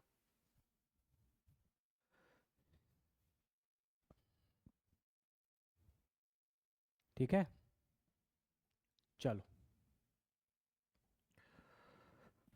तीसरा केस, वेलोसिटी भी चेंज कर जाए, वेलोसिटी चेंज करे, मतलब मैग्नीट्यूड भी एंड डायरेक्शन भी। ठीक है, अगर आप इसी तरीके का एग्जाम्पल लेना चाहते हैं जैसे पहले लिए थे तो बिल्कुल ले लो। इधर आपकी बॉडी की वेलोसिटी मस्त इस डायरेक्शन में थी 20 मीटर पर सेकेंड, और कुछ समय के बाद इस डायरेक्शन में हो गई 30 मीटर पर सेकेंड। तो इस बार बॉडी का डायरेक्शन भी चेंज कर रहा है और मैग्नीट्यूड भी चेंज कर रहा है ना। अगर आप इसको एक्स डायरेक्शन, इसको वाई डायरेक्शन बोलो, तो इनिशियल वेलोसिटी वेक्टर लिखा जाएगा 20 आई कैप, और फाइनल वेलोसिटी वेक्टर लिखा जाएगा 30 जे कैप। तो सेम, और मान लो यहाँ हम तुमको टाइम कुछ दे दें कि time t is equal to 2 second, 2 second में ये चेंज हुआ है, तो आप एक्सेलरेशन का वेक्टर आराम से लिख सकते हो। कैसे लिख सकते हो? Final vector 30 J cap, initial vector 20 I cap, divided by कितना हो जाएगा 2, तो एक्सेलरेशन का वेक्टर आ जाएगा 15 जे cap minus 10 I cap answer. तो आपको ये बात बाबू समझने की बहुत ज़रूरत है कि अगर बॉडी एक्सेलरेटेड मोशन में है तो उसकी वेलोसिटी चेंज करेगी, और चेंज करने का मतलब है कि हो सकता है वेलो मैग्नीट्यूड चेंज करे, हो सकता है डायरेक्शन चेंज करे, हो सकता है कि दोनों चेंज करे। ठीक है, और हर तरीके की चीज़ें आपके सिलेबस में आएंगी समय समय पर, इसलिए आपको बहुत ध्यान से समझना है। ठीक है, इसका एक बहुत अच्छा एग्जाम्पल हो सकता है नॉन यूनिफॉर्म सर्कुलर मोशन।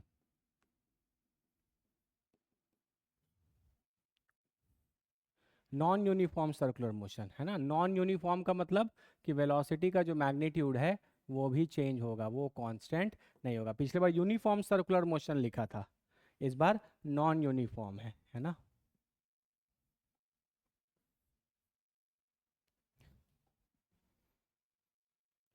ठीक है,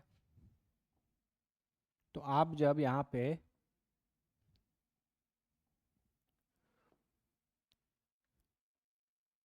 अलग अलग जगह पर रहोगे तो इस बार बॉडी की डायरेक्शन तो चेंज करेगी ही, सर्कुलर ट्रैक पे तो या कर्व वाले ट्रैक पे डायरेक्शन तो चेंज करना ही है, लेकिन साथ साथ में वेलोसिटी हो सकता है इधर 20 मीटर पर सेकेंड हो, इधर 30 मीटर पर सेकेंड हो, इधर घट के 15 मीटर पर सेकेंड हो जाए, इधर घट के बढ़ के 25 मीटर पर सेकेंड हो जाए।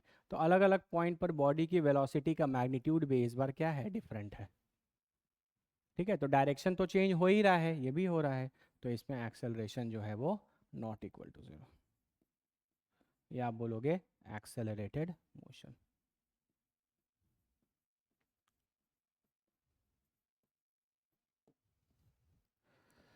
ठीक है, हम लोग अच्छे से डील करेंगे है ना, जब आप फिजिक्स में सर्कुलर मोशन पर पहुंचेंगे तो अच्छे से यूनिफॉर्म सर्कुलर मोशन को भी डील करेंगे और नॉन यूनिफॉर्म सर्कुलर मोशन को भी डील करेंगे, है ना। इन दोनों में एक बेसिक डिफरेंस आता है, अगर जानना चाहते हो तो टाइम बिंग के लिए हम बता देते हैं, है ना। ऐसे बहुत ज़्यादा आप अभी इस चीज़ पर फोकस मत करिएगा, समय आने पे आपको सिखाया जाएगा। यूनिफॉर्म सर्कुलर मोशन में बॉडी की जो वेलोसिटी है वो समय के साथ चेंज नहीं कर रही, मतलब मैग्नीट्यूड चेंज नहीं कर रहा, सिर्फ और सिर्फ डायरेक्शन चेंज कर रहा है, लेकिन उसके कारण भी एक एक्सेलरेटेड मोशन है। तो ऐसे केसेस में जो एक्सेलरेशन आता है, मतलब वो एक्सेलरेशन जो सिर्फ और सिर्फ किसके कारण आया है, डायरेक्शन चेंज के कारण आया है, तो आप इसको बोलते हो सेंट्रीपीटल एक्सेलरेशन। कौन सा एक्सेलरेशन बोलते हो, सेंट्रीपीटल एक्सेलरेशन, है ना, नाम है। मतलब आपसे कोई पूछ सकता है ना कि ठीक है, यूनिफॉर्म सर्कुलर मोशन में एक एक्सेलरेटेड मोशन है क्योंकि वो बॉडी के वेलोसिटी का डायरेक्शन चेंज हो रहा है, तो एक्सेलरेटेड मोशन है तो किस टाइप का एक्सेलरेशन है बॉडी के पास, कौन सा एक्सेलरेशन है बॉडी के पास, तो आप बोलोगे सेंट्रीपीटल एक्सेलरेशन। ठीक है, डिनोटेड बाई ए सी। अब यहाँ पर देखो, अब यहाँ पर एक्सेलरेशन जो है ये भी एक्सेलरेटेड मोशन है, लेकिन यहाँ पे डायरेक्शन तो चेंज हो ही रहा है, और साथ साथ में मैग्नीट्यूड भी क्या हो रहा है, चेंज हो रहा है। तो डायरेक्शन के कारण जो एक्सेलरेशन आएगा उसको बोलेंगे सेंट्रीपीटल एक्सेलरेशन, वही पीछे वाला जिसको आप एसी बोलोगे, और मैग्नीट्यूड के कारण जो एक्सेलरेशन आएगा उसको आप बोलोगे टेंजेंशियल एक्सेलरेशन, टेंजेंशियल एक्सेलरेशन, और आप इसको डिनोट करोगे एटी से। इसका मतलब नॉन यूनिफॉर्म सर्कुलर मोशन में इस बॉडी के पास दो एक्सेलरेशंस होंगे, सेंट्रीपिटल डायरेक्शन के चेंज के कारण और टेंजेंशियल मैग्नीट्यूड के चेंज के कारण। जबकि यूनिफॉर्म सर्कुलर मोशन में मैग्नीट्यूड तो चेंज कर नहीं रहा था, तो टेंजेंशियल नहीं था, सिर्फ एसी था। ठीक है, तो आप पूछ सकते हो, है ना, आपसे कोई पूछे तो आप इतना ज़रूर बता सकते हो, इतना आना भी चाहिए। डिटेल जब आएगा तो हम लोग इसको कवर करेंगे इन दोनों एक्सेलरेशंस को, लेकिन इतना आपको बेसिक फंडा तो पता होना ही चाहिए सर्कुलर मोशन के बारे में। कितने लोग को यहाँ तक चमक गया सारा कुछ, जल्दी कमेंट करो।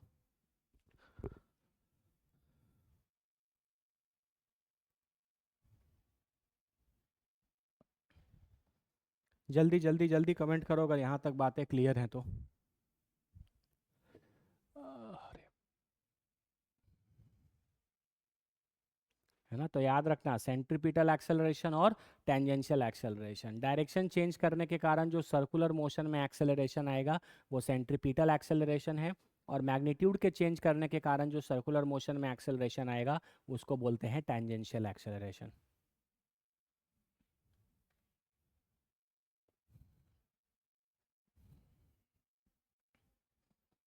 चलो बहुत सही बात, वेरी गुड। ठीक है, अब एक बड़ा इंटरेस्टिंग और बड़ा इंपॉर्टेंट चीज़ है एक्सेलरेशन के रिगार्डेड, है ना, और वो चीज़ है कि व्हाट इज़ द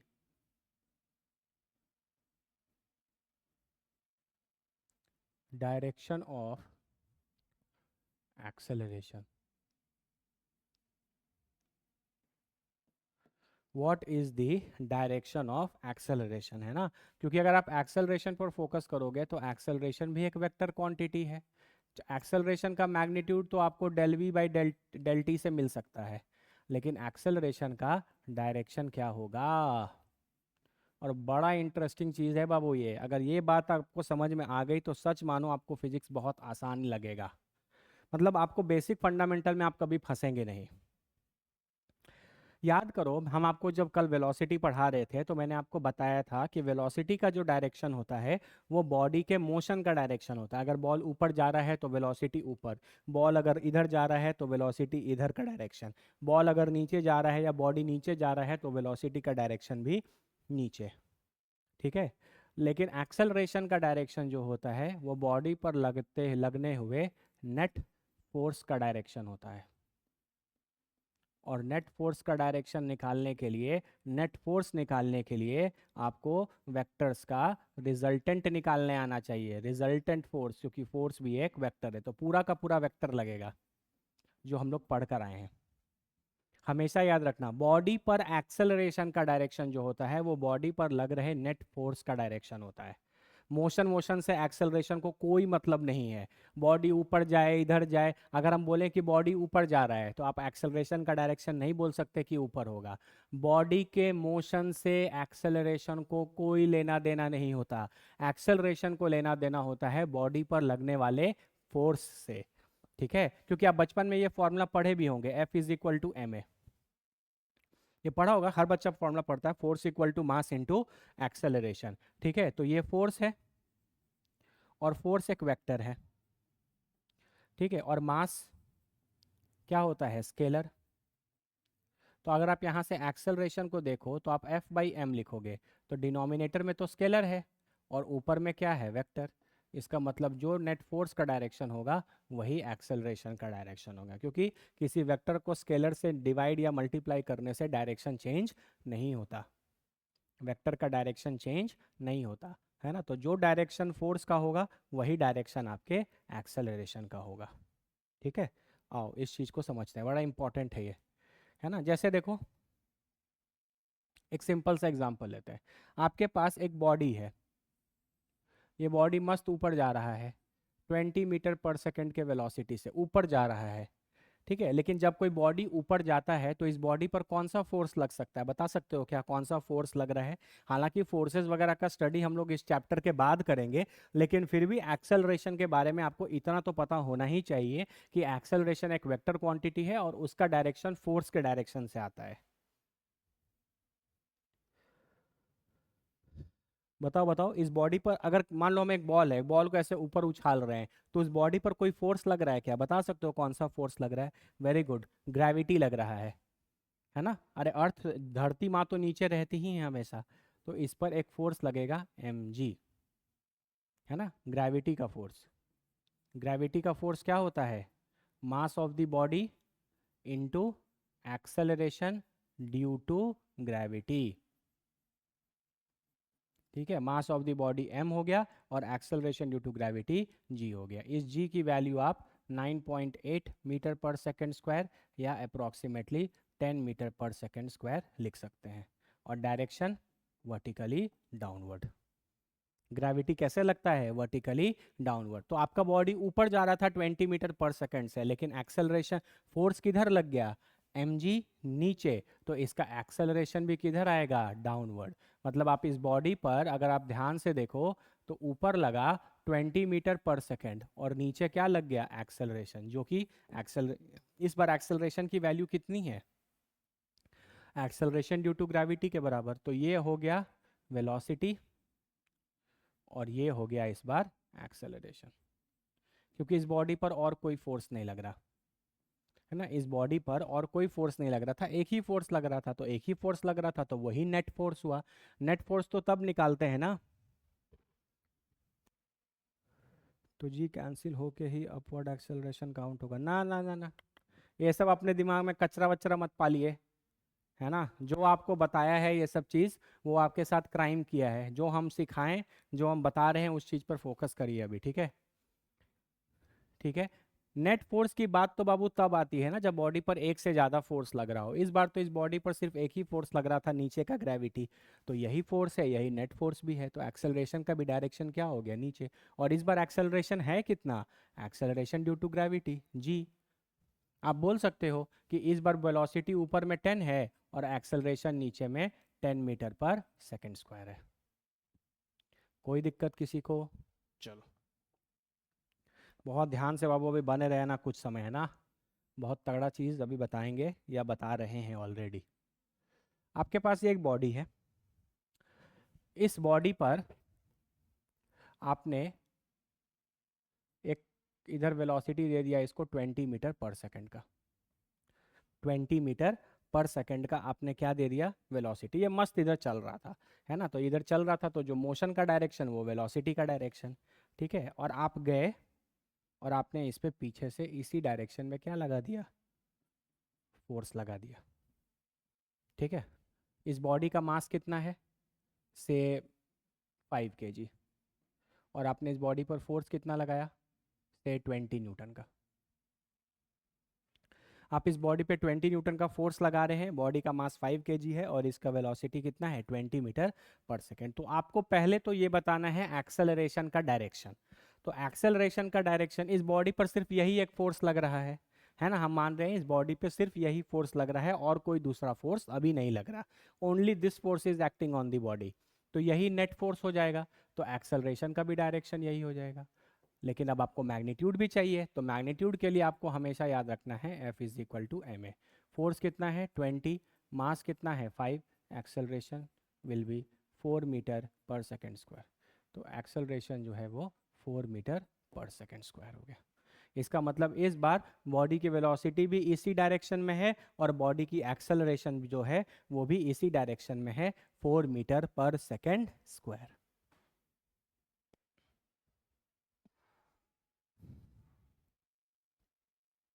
कोई दिक्कत,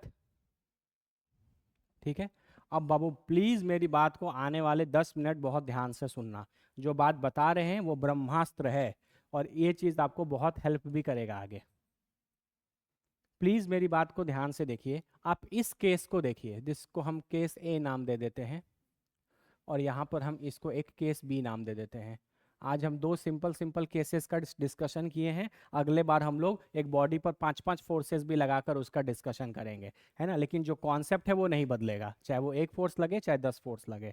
बहुत ध्यान से सुनना, केस ए में अगर आप ध्यान से देखो तो बॉडी पे वेलोसिटी ऊपर के डायरेक्शन पे था और बॉडी पे फोर्स नीचे लग रहा था, है ना। बॉडी ग्रेविटी इसको नीचे खींचने की कोशिश कर रहा था, जिसके कारण एक्सेलरेशन भी नीचे आ गया, क्योंकि फोर्स का डायरेक्शन इज एक्सेलरेशन का डायरेक्शन।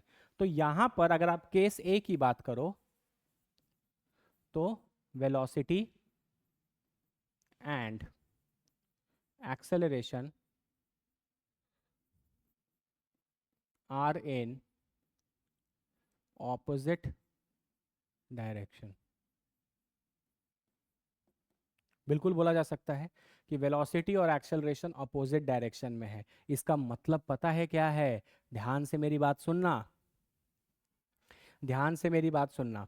तुम खुद कॉमन सेंस लगा के बताओ कि ये जो बॉडी की जो वेलोसिटी है, जो तुम 20 मीटर पर सेकंड से ऊपर फेंक रहे हो, ये समय के साथ बढ़ेगी कि घटेगी।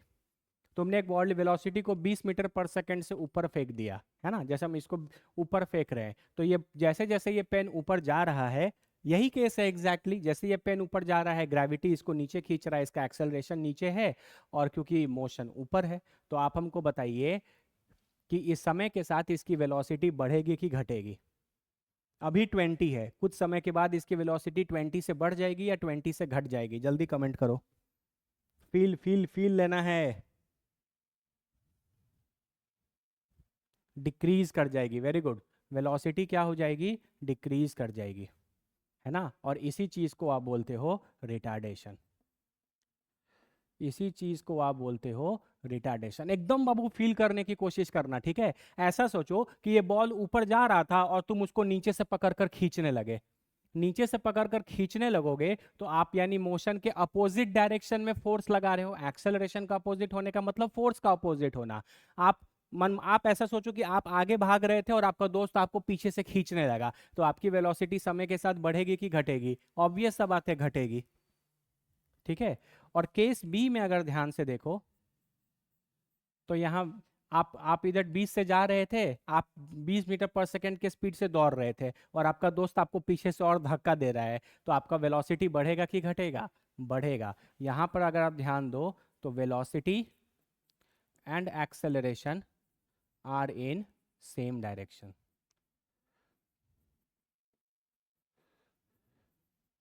Velocity and acceleration are in same direction. यहाँ पर अगर तुम ध्यान से देखो तो जिस डायरेक्शन में वेलोसिटी है उसी डायरेक्शन में एक्सेलरेशन। एक्सेलरेशन का मतलब उसी डायरेक्शन में बॉडी पर क्या लग गया, फोर्स लग गया। आप दौड़ रहे थे, आपका दोस्त आपको और पीछे से आपके मोशन को दर रहा है, तो इस केस में बोलते हैं, ऐसे केसेस को बोलते हैं कि मोशन को सपोर्ट हो रहा है। और ऐसे केसेस में बोलेंगे कि आपके मोशन को क्या हो रहा है, अपोज हो रहा है। क्यों अपोज हो रहा है भाई? क्योंकि जिस डायरेक्शन में मोशन हो रहा था उसके अपोजिट डायरेक्शन में फोर्स लग रहा था। इस क्यों सपोर्ट हो रहा है? क्योंकि जिस डायरेक्शन में मोशन हो रहा था उसी के डायरेक्शन में क्या लग रहा था, फोर्स लग रहा था। तो यहाँ पर बॉडी की वेलोसिटी बढ़ेगी, और इसको आप नॉर्मल भाषा में एक्सेलरेटेड या एक्सेलरेशन बोलते हैं। ये भी एक्सेलरेशन ही है, नेगेटिव आएगा क्योंकि घटेगा तो इसको स्पेशल नाम दिया गया तो रिटार्डेशन, और नॉर्मली जब एक्सेलरेशन बोलेंगे तो बढ़ रहा है।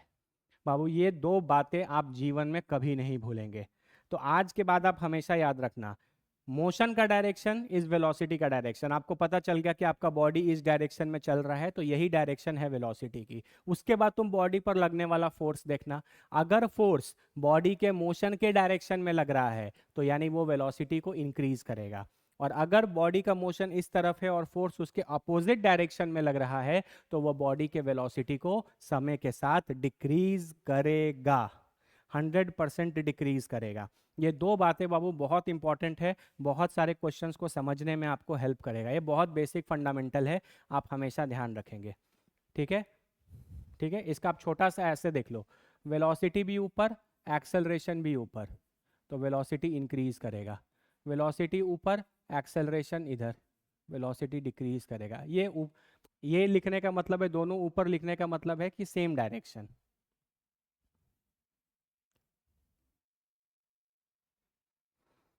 ठीक है, ये दोनों लिखने का मतलब है सेम डायरेक्शन, है ना। है ना, ये लिखने का मतलब यही है कि वेल वी भी ऊपर, ए भी, मतलब सेम डायरेक्शन। ये चीज बता रहा है सेम डायरेक्शन, और ये बता रहा है ऑपोजिट डायरेक्शन।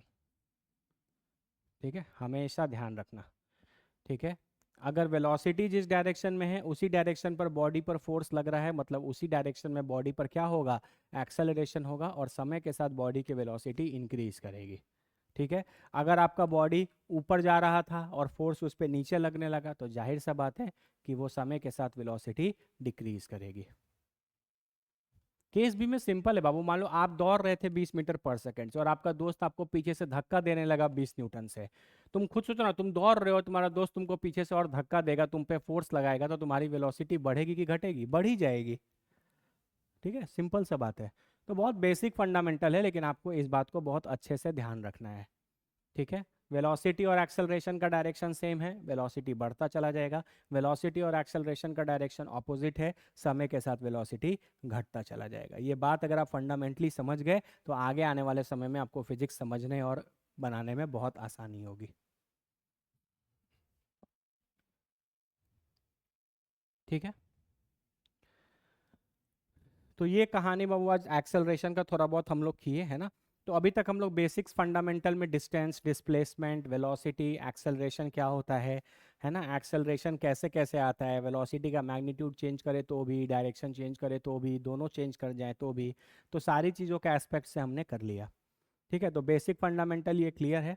कल से हम लोग पढ़ेंगे एवरेज और इंस्टेंटेनियस। एक बार मैं आपको और बता दूंगा एवरेज और इंस्टेंटेनियस वाली चीज़ें, उसके बाद फिर हम लोग वन डायमेंशनल मोशन स्टार्ट करेंगे इन फुल डिटेल। ठीक है, स्टार्ट करें, सॉरी एंड करें। ठीक है बाबू, चलो अच्छे से पढ़ते रहो, मिलते हैं फिर नेक्स्ट क्लास में कल। Thank you.